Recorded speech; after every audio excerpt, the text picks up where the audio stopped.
नमस्कार खबरों के इस बुलेटिन में तुहाडा स्वागत। मैं हां रजिंदर कौर सैनी। पहला पेश ने चोणवीआं खबरां। अमृतसर जिले के अटारी लागे पुलिस नाल होए एक मुकाबले विच कथित तौर पर सिद्धू मूसेवाला की हत्या के जिम्मेवार जगरूप सिंह रूपा ते मनप्रीत मन्ना कुसा मारे गए। डीजीपी अनुसार मारे गए गैंगस्टरां पासों एक AK-47 और एक पिस्तौल बरामद होया। प्रधानमंत्री नरेंद्र मोदी ने देश में 200 करोड़ कोविड टीके लगाने के टीचे को हासिल करने लिए टीके लगाने वालों की शलाघा की और निजी तौर पर प्रशंसा पत्र भेज के बधाई भी दी।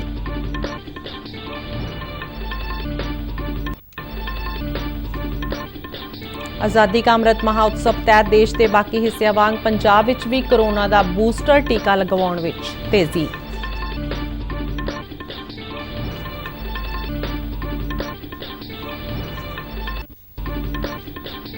संसद के दोवां सदनां विच वाधियां कीमतां ते जरूरी चीज़ां ते GST दरां विच कीते गए वाधे नूं लैके कार्रवाई लगातार तीजे दिन प्रभावित।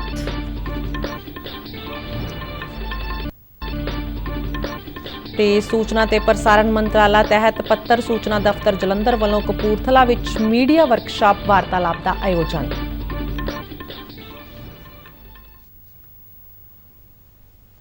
ते हुण खबरां विस्तार नाल। सिद्धू मूसेवाला के कतल विच कथित तौर पर शामिल पंजाब के 2 शार्प शूटर जगरूप सिंह रूपा ते मनप्रीत मन्ना कुसा अमृतसर जिले में एक पुलिस मुकाबले दौरान मारे गए ने। मूसेवाला कतल केस विच गिरफ्तार हरियाणा के 2 होर शार्प शूटरां अंकित सेरसा ते प्रियव्रत फौजी ने पुछगिछ दौरान इन्हां दोवें शार्प शूटरां दे पंजाब विच रुके होण दी गल कही सी, जिस तो बाद पुलिस ने सरगर्मी नाल इन्हां ते नज़र रखी अते अज सवेरे रूपा ते मन्ना दे अटारी नेड़े पकना खुर्द पिंड लागे एक मकान विच छुपे होण बारे इतलाह मिलन ते पुलिस वालों घेराबंदी की गई और इन्हां दोवां नूं आत्म समर्पण करने लई आख्या गया, पर जगरूप सिंह रूपा और मनप्रीत मन्ना कुसा ने फायरिंग करनी शुरू कर दी। पुलिस वालों जवाबी फायरिंग ते मुकाबला शुरू हो गया। मुकाबले वाली थां ते पहुंचे पंजाब के ADGP गौरव यादव ने रूपा ते मन्ना दे मारे जाने की पुष्टि की। मौके ते मौजूद ADGP प्रमोद भान ने दस्सिया कि मारे गए गैंगस्टरां पासों एक AK-47 राइफल और एक पिस्तौल बरामद होया है। जिन्होंने रोल प्ले किया सारे बंदे अरेस्ट हो चुके जेडे बोलेरो मॉड्यूल के 2 शूटर्स सीगे वो अजे तक एब्सकॉन्डिंग सीगे उन्होंने बारे सीक्रेट इन्फॉर्मेशन सीगे तो anti gangster task force local police local officers in total coordination आज इन्हें घेरा पाया गया। उन्होंने वालों जो सारे काफी कवरेज कर रहे 4-5 घंटे तो काफी एक्सचेंज ऑफ फायर हुआ तो दोनों की इस एक्सचेंज ऑफ फायर में मौत हुई है जी। AK-40 एमिनेशन काफी जी AK-47 पिस्टल को तो मौके से बरामद हुई है। बैग भी है वहां पर but that will be examined forensic by the FSL team. प्रधानमंत्री नरेंद्र मोदी ने देश में 200 करोड़ कोविड टीके लगवाने के टीचे को हासिल करने लिए टीके लगाने वालों की शलाघा की है। प्रधानमंत्री ने उन्होंने निजी तौर पर प्रशंसा पत्र भेज के बधाई दी। नरेंद्र मोदी ने कहा कि टीकाकरण करने वालियां सेहत कर्मचारियों सेहत सहायता कर्मचारियों ते मोरली कतार के कार्यकर्तावां ने लोगों को सेहत सुरक्षा प्रदान करने में महत्वपूर्ण भूमिका निभाई है। उन्होंने कहा कि कोविड टीकाकरण मुहिम पिछले साल 16 जनवरी को शुरू हुई सी ते इस महीने की 17 तरीक को भारत ने 200 करोड़ टीके लगाने का महत्वपूर्ण टीचा हासिल किया। प्रधानमंत्री ने कहा कि ठंडे पहाड़ों तो लैके गरम रेगिस्तान तक और दूर दराडे के पिंडों तो लैके संघने जंगलों तक कोविड टीकाकरण प्रोग्राम ने यह साबित कर दिता है कि वह देश के हर कोने तक पहुंचने के समर्थ है। नरेंद्र मोदी ने कहा कि 200 करोड़ टीके लगाए जाने की उपलब्धि देश के जमहूरी मुल्लां और सेवा प्रदान करने की समर्था को दर्शाती है।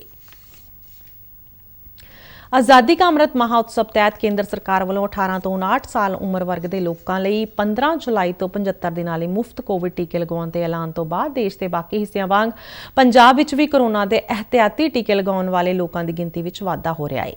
फाजिलका जिले के सरकारी हस्पतालों और सेहत केंद्रों में इस वर्ग के लोगों वालों मुफ्त कोरोना टीके लगवाए जा रहे हैं।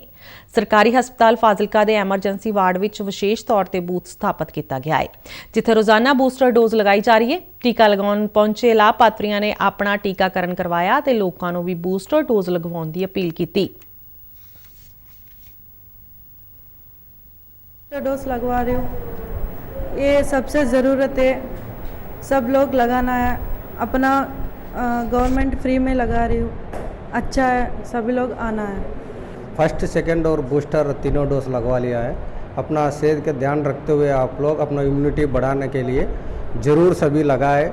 ਭਾਰਤ ਸਰਕਾਰ ਨੇ ਇਹ ਬਿਲਕੁਲ ਮੁਫਤ ਕਰ ਦਿੱਤੀ ਹੈ। ਮੈਂ ਤੁਹਾਡੇ ਮਾਧਿਅਮ ਨਾਲ ਸਾਰੇ ਹੀ ਜਿਨ੍ਹਾਂ ਦੀ ਪ੍ਰੀਕਾਸ਼ਨ ਡੋਜ਼ ਲੱਗਣ ਵਾਲੀ ਹੈ ਜਾਂ ਪੈਂਡਿੰਗ ਪਈ ਹੈ ਉਹਨਾਂ ਨੂੰ ਇਹ ਬੇਨਤੀ ਹੈ ਸਾਡੀ ਕਿ ਉਹ ਆ ਕੇ ਇਹਨਾਂ 30 ਸਤੰਬਰ ਤੱਕ ਆਪਣੀ ਜਿਹੜੀ ਡੋਜ਼ ਹੈ ਉਹ ਜ਼ਰੂਰ ਲਗਾਉਣ ਤਾਂ ਕਿ ਆਪਾਂ ਆਪਣੀ ਇਮਿਊਨਿਟੀ ਨੂੰ ਬੂਸਟ ਕਰ ਸਕੀਏ ਔਰ ਇਸ ਬਿਮਾਰੀ ਤੋਂ ਹਮੇਸ਼ਾ ਵਾਸਤੇ ਮੁਕਤ ਹੋ ਸਕੀਏ।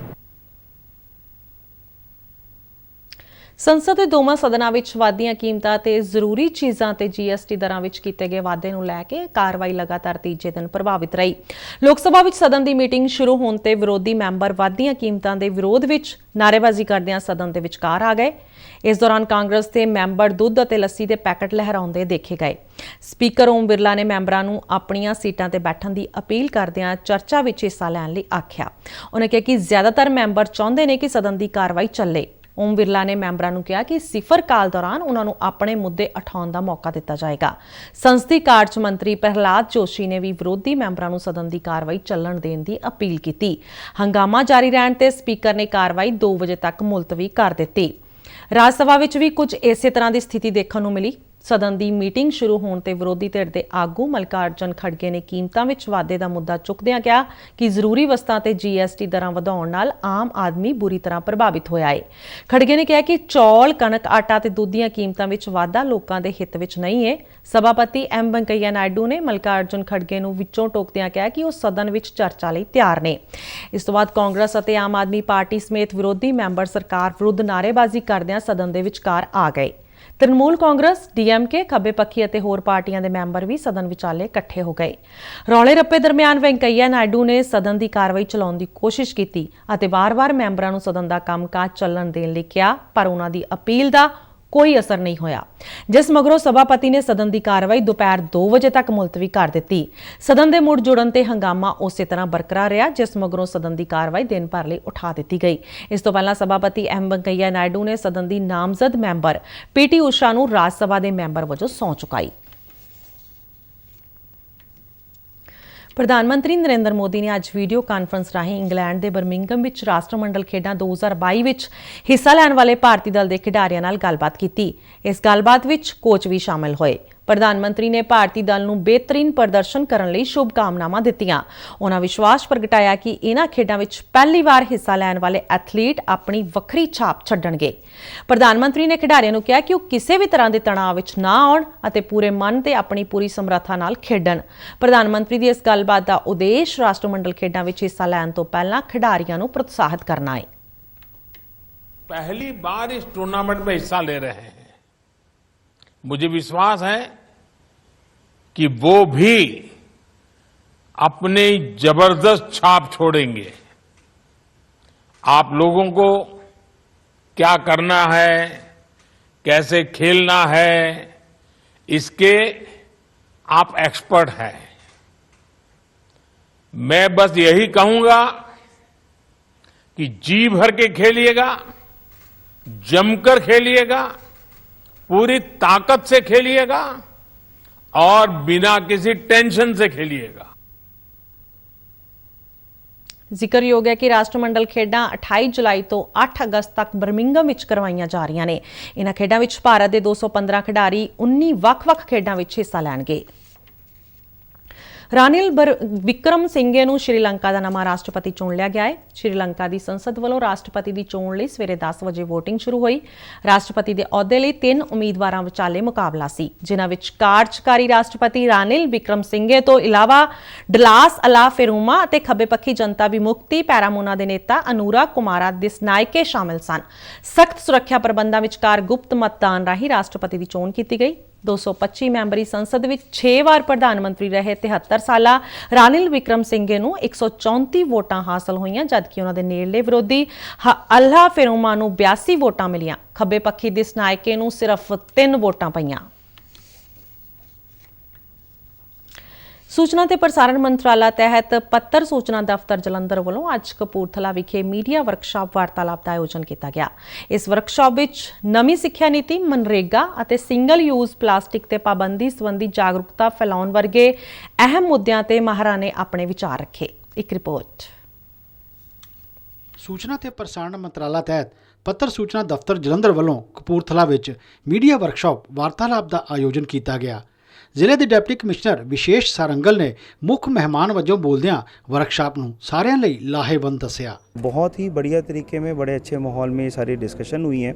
काफ़ी बारी जब हम देखते हैं कि जब कोई पॉलिसी बनती है तो पॉलिसी बनने के टाइम हम डिस्कशन करते हैं, बट कई बारी जब हम ग्राउंड लेवल पे उसकी इम्प्लीमेंटेशन करते हैं तो कुछ गैप्स नज़र आने लग जाते हैं। वही गैप्स के बारे में आज बड़े अच्छे से इसके बारे में चर्चा हुई है और वो सारे गैप्स हमने आइडेंटिफाई किए हैं। हम अपने लेवल पे इसका पूरा काम करेंगे। ਆਪਣੇ ਸੰਬੋਧਨ ਵਿੱਚ ਮੰਤਰਾਲਾ ਦੇ ਏਡੀਜੀ ਉੱਤਰ ਖੇਤਰ ਰਾਜਿੰਦਰ ਚੌਧਰੀ ਨੇ ਕਿਹਾ ਕਿ ਕੇਂਦਰ ਸਰਕਾਰ ਦੀਆਂ ਵੱਖ-ਵੱਖ ਭਲਾਈ ਸਕੀਮਾਂ ਬਾਰੇ ਮੀਡੀਆ ਵਿੱਚ ਜਾਗਰੂਕਤਾ ਲਿਆਉਣਾ ਇਸ ਵਰਕਸ਼ਾਪ ਦਾ ਮਕਸਦ ਰਿਹਾ।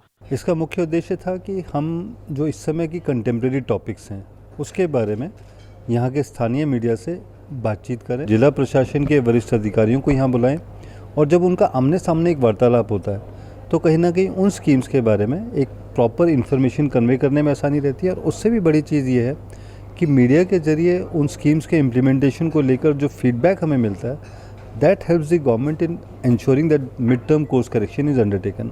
कुल मिला के कहूँ तो आज की मीडिया वार्तालाप बहुत सफल रही। डीसी महोदय जो यहाँ बैठे थे उनके साथ मीडिया कर्मियों ने इन सब योजनाओं से जुड़े हुए सीधे संवाद किया, अपनी जिज्ञासाओं का सॉल्यूशन किया और हमें उनकी तरफ से क्या मदद चाहिए particularly in terms of behavioural change campaign, वो भी हम लोगों ने उनसे बात की। ਕਪੂਰਥਲਾ ਜ਼ਿਲ੍ਹੇ ਦੇ ਏਡੀਸੀ ਵਿਕਾਸ ਸੁਰਿੰਦਰਪਾਲ ਆਂਗਰਾ ਨੇ ਜ਼ਿਲ੍ਹੇ ਵਿੱਚ ਮਨਰੇਗਾ ਬਾਰੇ ਜਾਣਕਾਰੀ ਦਿੱਤੀ। ਵਨ ਮਹੋਤਸਵ ਚੱਲ ਰਿਹਾ। ਅਸੀਂ 5 ਨਰਸਰੀਜ਼ ਜਿਹੜੀਆਂ ਹੈਗੀਆਂ ਇੱਥੇ ਬਣਾਈਆਂ ਹੈਗੀਆਂ। 5 ਨਰਸਰੀ ਨਰੇਗਾ ਦੇ ਅੰਡਰ ਚੱਲ ਰਹੀਆਂ ਸਾਰੇ ਜ਼ਿਲ੍ਹੇ 'ਚ ਤੇ ਅਸੀਂ 3 ਲੱਖ ਬੂਟਾ ਉਹਦੇ 'ਚੋਂ ਤਿਆਰ ਕਰਕੇ ਉਹ ਪਿੰਡਾਂ 'ਚ ਲਗਵਾ ਰਹੇ ਹਾਂ। ਔਰ ਇਕੱਲਾ ਬੂਟਾ ਨਹੀਂ ਲਗਵਾ ਰਹੇ, ਉਹਨਾਂ ਦੀ ਦੇਖ ਰੇਖ ਲਈ ਅਸੀਂ ਵਨ ਮਿੱਤਰ ਵੀ ਜਿਹੜਾ ਹੈਗਾ ਉਹ ਅਪੁਆਇੰਟ ਕਰ ਰਹੇ ਹਾਂ ਅੰਡਰ ਨਰੇਗਾ। ਉਸ ਤੋਂ ਇਲਾਵਾ ਡਰੇਨੇਜ ਡਿਪਾਰਟਮੈਂਟ ਦੇ ਜਿਹੜੇ ਬੰਨ ਬਣਨੇ ਹੈ ਉਹ ਵੀ ਅਸੀਂ ਅਲੱਗ-ਅਲੱਗ ਬਲਾਕਾਂ ਦੇ ਵਿੱਚ ਉਹਦੇ ਕੰਮ ਕਰ ਰਹੇ ਹਾਂ। ਸਿੱਖਿਆ ਮਹਿਕਮੇ ਦੇ ਡਿਪਟੀ ਡੀਈਓ ਬਿਕਰਮਜੀਤ ਸਿੰਘ ਅਨੁਸਾਰ ਨਵੀਂ ਸਿੱਖਿਆ ਨੀਤੀ ਨੌਜਵਾਨਾਂ ਨੂੰ ਰੋਜ਼ਗਾਰ ਦੇਣ ਦੇ ਸਮਰੱਥ ਬਣਾਵੇਗੀ। ਜੋ ਨੈਸ਼ਨਲ ਐਜੂਕੇਸ਼ਨ ਪਾਲਿਸੀ ਹੈ ਵੈਰੀ ਪ੍ਰੋਗਰੈਸਿਵ ਇਨ ਨੇਚਰ ਔਰ ਜਿੱਥੇ ਲਿਟਰੇਸੀ ਰੇਟ ਵਧੇਗਾ ਉੱਥੇ ਸਾਡੇ ਕੋਲ ਜਿਹੜੀ ਕੁਆਲਿਟੀ ਐਜੂਕੇਸ਼ਨ ਹੈ ਉਹ ਵੀ ਇੰਪਰੂਵ ਹੋਏਗੀ। ਸੈਕੰਡਲੀ ਸਾਡੇ ਕੋਲ ਜਿਹੜੀ ਇਨਰੋਲਮੈਂਟ ਰੇਸ਼ੋ ਹੈ, ਜੋ ਸਾਡੇ ਕੋਲ ਗ੍ਰੋਸ ਇਨਰੋਲਮੈਂਟ ਰੇਸ਼ੋ ਹੈ ਉਹ ਵੀ ਸਾਡੇ ਕੋਲ ਪਰਫੈਕਟ ਹੋਏਗੀ। ਆਉਣ ਵਾਲੇ ਸਮੇਂ ਦੇ ਵਿੱਚ ਅਸੀਂ NEP ਜਿਹੜੀ ਲਾਗੂ ਹੋਏਗੀ ਤਾਂ ਮੈਂ ਸਮਝਦਾ ਕਿ ਬੜੀ ਪੋਜ਼ਿਟਿਵ ਹੋ ਕੇ ਰਹੇਗੀ ਔਰ ਬਹੁਤ ਪ੍ਰੋਗਰੈਸਿਵ ਰਹੇਗੀ। ਕਪੂਰਥਲਾ ਦੇ ਸਹਾਇਕ ਕਮਿਸ਼ਨਰ ਉਪਿੰਦਰਜੀਤ ਕੌਰ ਬਰਾੜ ਨੇ ਸਿੰਗਲ ਯੂਜ਼ ਪਲਾਸਟਿਕ ਤੇ ਪਾਬੰਦੀ ਸੰਬੰਧੀ ਜਾਣਕਾਰੀ ਦਿੱਤੀ। ਉਹਨਾਂ ਸਾਰਿਆਂ ਨੂੰ ਇਸ ਮੁਹਿੰਮ ਬਾਰੇ ਆਮ ਲੋਕਾਂ ਵਿੱਚ ਜਾਗਰੂਕਤਾ ਲਿਆਉਣ ਦਾ ਸੱਦਾ ਦਿੱਤਾ। ਪੱਤਰ ਸੂਚਨਾ ਦਫ਼ਤਰ ਚੰਡੀਗੜ੍ਹ ਦੇ ਸਹਾਇਕ ਨਿਦੇਸ਼ਕ ਹਰਸ਼ਿਤ ਨਾਰੰਗ ਅਤੇ ਨੋਡਲ ਅਧਿਕਾਰੀ ਰਾਜੇਸ਼ ਬਾਲੀ ਵੀ ਵਰਕਸ਼ਾਪ ਵਿੱਚ ਮੌਜੂਦ ਰਹੇ। ਸ਼ਿਸ਼ੂ ਸ਼ਰਮਾ ਸ਼ਾਂਤਲ, ਦੂਰਦਰਸ਼ਨ ਸਮਾਚਾਰ, ਕਪੂਰਥਲਾ। ਭਾਰਤੀ ਫੌਜ ਵੱਲੋਂ ਅਗਨੀਵੀਰ ਦੇ ਰੂਪ ਵਿੱਚ ਭਰਤੀ ਰੈਲੀ 17 ਸਤੰਬਰ ਤੋਂ 30 ਸਤੰਬਰ ਤੱਕ ਪਟਿਆਲਾ 'ਚ ਕਰਵਾਈ ਜਾ ਰਹੀ ਹੈ। ਪਟਿਆਲਾ ਦੇ ਭਰਤੀ ਦਫ਼ਤਰ ਤੋਂ ਮਿਲੀ ਜਾਣਕਾਰੀ ਅਨੁਸਾਰ ਇਹ ਰੈਲੀ ਫਲਾਈਟ ਕਲੱਬ ਪਟਿਆਲਾ ਦੇ ਸਾਹਮਣੇ ਇੱਕ ADC SR ਵਿਖੇ ਕਰਵਾਈ ਜਾ ਰਹੀ ਹੈ। ਇਸ ਰੈਲੀ 'ਚ ਪਟਿਆਲਾ, ਸੰਗਰੂਰ, ਫਤਿਹਗੜ੍ਹ ਸਾਹਿਬ, ਬਰਨਾਲਾ, ਮਾਨਸਾ ਅਤੇ ਮਲੇਰਕੋਟਲਾ ਦੇ ਨੌਜਵਾਨਾਂ ਦੀ ਸਕਰੀਨਿੰਗ ਕੀਤੀ ਜਾਏਗੀ। ਇਸ ਦੌਰਾਨ ਅਗਨੀਵੀਰ ਜਨਰਲ ਡਿਊਟੀ, ਅਗਨੀਵੀਰ ਤਕਨੀਕੀ, Agniveer clerk, Agniveer store keeper, Agniveer tradesman 10ਵੀਂ ਪਾਸ ਅਤੇ 8ਵੀਂ ਪਾਸ ਟ੍ਰੇਡਸਮੈਨ ਤਹਿਤ ਸਕਰੀਨਿੰਗ ਕੀਤੀ ਜਾਏਗੀ। ਇਸ ਭਰਤੀ ਦੇ ਲਈ ਰਜਿਸਟ੍ਰੇਸ਼ਨ 5 ਜੁਲਾਈ ਤੋਂ ਸ਼ੁਰੂ ਹੋ ਚੁੱਕੀ ਹੈ ਅਤੇ 3 ਅਗਸਤ ਤੱਕ ਚੱਲੇਗੀ। ਇਸ ਲਈ ਐਡਮਿਟ ਕਾਰਡ 1 ਸਤੰਬਰ ਤੋਂ ਆਨਲਾਈਨ ਜਾਰੀ ਕੀਤੇ ਜਾਣਗੇ। ਵਧੇਰੇ ਜਾਣਕਾਰੀ ਲਈ ਨੌਜਵਾਨ www.joinindianarmy.nic.in ਅਤੇ online mobile app army calling ਰਾਹੀਂ ਪ੍ਰਾਪਤ ਕਰ ਸਕਦੇ ਨੇ। ਸ਼ਹੀਦ ਭਗਤ ਸਿੰਘ ਨਗਰ ਜ਼ਿਲ੍ਹੇ ਦੇ ਡਿਪਟੀ ਕਮਿਸ਼ਨਰ ਨਵਜੋਤਪਾਲ ਸਿੰਘ ਰੰਧਾਵਾ ਨੇ ਲੋਕਾਂ ਨੂੰ ਅਪੀਲ ਕੀਤੀ ਕਿ ਆਪਣੇ ਪਿੰਡਾਂ ਵਿੱਚ ਸਥਿਤ ਆਜ਼ਾਦੀ ਸੰਗਰਾਮੀਆਂ ਦੇ ਬੁੱਤਾਂ ਅਤੇ ਯਾਦਗਾਰਾਂ ਨੂੰ 15 ਅਗਸਤ ਆਜ਼ਾਦੀ ਦਿਹਾੜੇ ਮੌਕੇ ਸਜਾਉਣ ਤੇ ਇਕੱਠੇ ਹੋ ਕੇ ਉਹਨਾਂ ਵੱਲੋਂ ਦੇਸ਼ ਦੇ ਆਜ਼ਾਦੀ ਸੰਗਰਾਮ ਵਿੱਚ ਪਾਏ ਯੋਗਦਾਨ ਲਈ ਨਮਨ ਕਰਨ। ਉਹਨਾਂ ਕਿਹਾ ਕਿ ਦੇਸ਼ ਭਰ ਵਿੱਚ ਆਜ਼ਾਦੀ ਦੀ 75ਵੀਂ ਵਰ੍ਹੇਗੰਢ ਮੌਕੇ ਆਜ਼ਾਦੀ ਕਾ ਅੰਮ੍ਰਿਤ ਮਹਾਉਤਸਵ ਮਨਾਇਆ ਜਾ ਰਿਹਾ ਹੈ ਅਤੇ ਸਾਡਾ ਇਹ ਮੁੱਢਲਾ ਫਰਜ਼ ਬਣਦਾ ਹੈ ਕਿ ਅਸੀਂ ਆਪਣੇ ਸੁਤੰਤਰਤਾ ਸੰਗਰਾਮੀਆਂ ਦੀ ਦੇਣ ਨੂੰ ਯਾਦ ਰੱਖੀਏ। ਡਿਪਟੀ ਕਮਿਸ਼ਨਰ ਨੇ ਜ਼ਿਲ੍ਹਾ ਪ੍ਰਬੰਧਕੀ ਕੰਪਲੈਕਸ ਵਿੱਚ ਸੁਤੰਤਰਤਾ ਦਿਵਸ ਤੇ ਜ਼ਿਲ੍ਹਾ ਪੱਧਰੀ ਅਤੇ ਸਬ ਡਿਵੀਜ਼ਨ ਪੱਧਰੀ ਸਮਾਗਮਾਂ ਦੀਆਂ ਤਿਆਰੀਆਂ ਸੰਬੰਧੀ ਸੱਦੀ ਗਈ ਮੀਟਿੰਗ ਦੌਰਾਨ ਇਹ ਗੱਲ ਆਖੀ। ਡਿਪਟੀ ਕਮਿਸ਼ਨਰ ਨੇ ਕਿਹਾ ਕਿ ਜ਼ਿਲ੍ਹਾ ਪੱਧਰੀ ਸਮਾਗਮ ITI ਗਰਾਊਂਡ ਨਵਾਂ ਸ਼ਹਿਰ ਵਿਖੇ ਕਰਵਾਇਆ ਜਾਏਗਾ। ਇਸ ਦਿਨ ਪੰਜਾਬ ਦੇ ਕਿਰਤ ਅਤੇ ਸੱਭਿਆਚਾਰ ਮਾਮਲਿਆਂ ਬਾਰੇ ਮੰਤਰੀ ਅਨਮੋਲ ਗਗਨ ਮਾਨ ਮੁੱਖ ਮਹਿਮਾਨ ਵਜੋਂ ਸ਼ਾਮਿਲ ਹੋਣਗੇ ਅਤੇ ਖਟਕਲ ਕਲਾਂ ਵਿਖੇ ਸ਼ਹੀਦ ਆਜ਼ਮ ਭਗਤ ਸਿੰਘ ਦੀ ਯਾਦਗਾਰ ਤੇ ਨਤਮਸਤਕ ਵੀ ਹੋਣਗੇ। ਤੇ ਇਸ ਦੇ ਨਾਲ ਹੀ ਖਬਰਾਂ ਦਾ ਬੁਲੇਟਿਨ ਖਤਮ ਹੋਇਆ। ਇਜਾਜ਼ਤ ਦਿਓ। ਨਮਸਕਾਰ।